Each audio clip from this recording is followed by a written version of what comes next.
दिनै 19 जुन नोंथांमोना मिथिगौना दिनैनि सानखौ मानि थाखाय फालिनाय जायो? नोंथांमोनो बड'लेण्ड बुब्लि खौरांनि गेजेरजों फोरमायगोन। दिनैनि सानखौ इंटरनेशनल डे फॉर द elimination of sexual violence in conflict सान महरै फालिनाय जायो। आथोनारि हिंसाखौ फोजोबस्रांनो थाखाय गेजेर हायुंआरि सानखौ बोसोरफ्रोमबो 19 जुनाव फालिनाय जायो। जाहाथे आथोनारि हिंसानि सोमोन्दै सांग्रांथि लाबोनो आरो मुलुगनाङैनो बेफोर दायफोरखौ फोजोबनायनि राहा बानायनो हायो। 2015 मायथाइयाव 19 जुनखौ जुथाइ हादोर महासभाया आथोनारि हिंसाखौ फोजोबस्रांनो थाखाय गेजेर हायुंआरि सान महरै फोसावदोंमोन।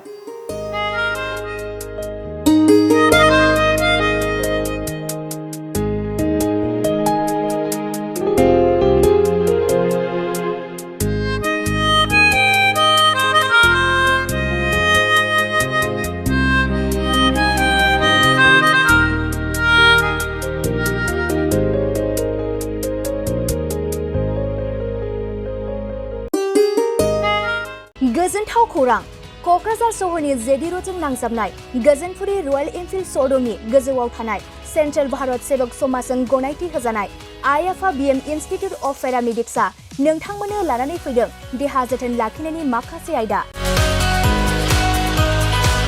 लोगोसे 2024-25 मायथाइनि मुं थिसननाया सोलिगासिनो दं आरो फैगौ जोबथा जुन दानसिम मुं थिसननाया सोलिबाय थागोन।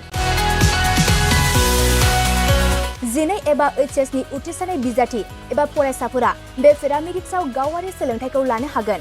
क'क्राझार सहरनि गोजोनपुरी एबा गांजिमा बाजारजों नांजाबनाय आइएफआ बीएम इनस्टिट्यूट अफ पेरामेडिक्सआ नोंथांमोननि थाखाय गोदान मुं थिसननाय आयदाफोरा जाबाय medical laboratory technology, first aid patient care and assistant nursing, OT technician, ICU technician, radiology technician.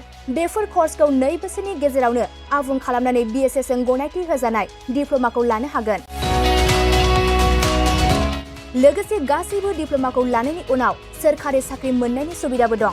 जुदि नोंथांमोना बेफोर कर्सनि थाखाय गोदानै मुं थिसननो गोसो दंब्ला आइएफआ बीएम इनस्टिट्यूट अफ पेरामेडिक्सनि 9395899391 एबा 9821663110 मबाइल नम्बराव थोंजों सुलाद लाहरनो हागोन।